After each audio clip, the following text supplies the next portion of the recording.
Այսինքն մեզ պետք է արձանագրել քրեական գործերի հարուցման հետ ինչ է տեղի ունեցել։ Եվ ես զարմանքով եւ եթե անկեղծ ասեմ մի փոքր զայրույթով արձանագրեցի, որ մեր մոտ կան քրեական գործեր, որ 2018 թվականից աղմուկ աղաղակով մեծ բաներով տենց լրատվական ուղեկցությամբ քրեական գործը հարուցվել է, հիմա մեկ էլ մի օր հիշում ենք, ասում ենք այդ քրեական գործը,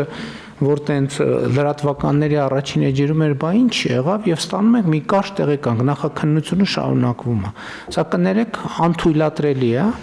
որովհետեւ պետք է ի վերջո հանրությունը, կառավարությունը պատասխան ունենա։ Եվ ելի ուզում եմ ասել, որ ուզում եմ ընդգծել, որ կառավարությունը, պետական բյուջեն, այդ թվում ժողովուրդը հակակոռուպցիոն կոմիտեի վրա ահռելի եւ էական ներդրում է իրականացրել եւ ուզում եմ հիշեցնել նաեւ, որ առաջին անգամ հակակոռուպցիոն կոմիտեի ձևավորման ընթացքում էր, երբ որ աշխատավարձերի այդպիսի բարձր մակարդակ սահմանվեց,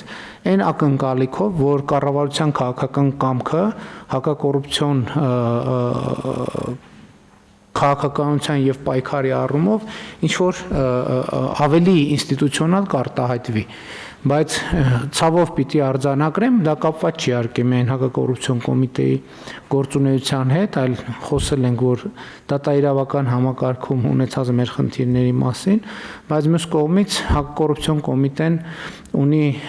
շատ կարևոր դերակատարում մեր պատմության մեջ չկներեք նախկինում եղել է։ Այսօր ըստ էության հակակոռուպցիոն կոմիտեն նաև ունի օպերատիվ ստորաբաժանում եւ մենք ակնկալում ենք, որ հակակոռուպցիոն պայքարը շատ ավելի էֆեկտիվ կլինի եւ ելի եմ ասում, դա ընդհանրապես անթույլատրելի է, որ կարա լինի դեպք, որ քրեական գործ հարուցվի, դրվի դարակում ու մեկ էլ այդ քրեական գործի մասին հիշենք 5, 6, 7, 8, 9, 10, 11, 12 տարի հետո, ասենք բա ինչ եղավ այդ գործը եւ պարզվի, որ այդ գործի նախաքննությունը շարունակվում է եւ սա կարծում եմ եւ պարոն Նահապետյան ձեզ հետ էլ ենք քննարկել այդ հարցը, որ դա ուղղակի անընդունելի մոտեցում է եւ կարծում եմ քննչական կոմիտեի դեպքում էլ ցավոք նման իրադրություններ կամ դրան նմանվող իրադրություններ ունենք եւ մենք պետքա բացառենք սա եւ այստեղից նաեւ մեր աշխատանքի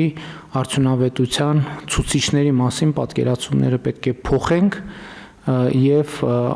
հաշվետվողականության ավելի տեսանելի բանաձևերով պետք է ներկայանանք հանրությանը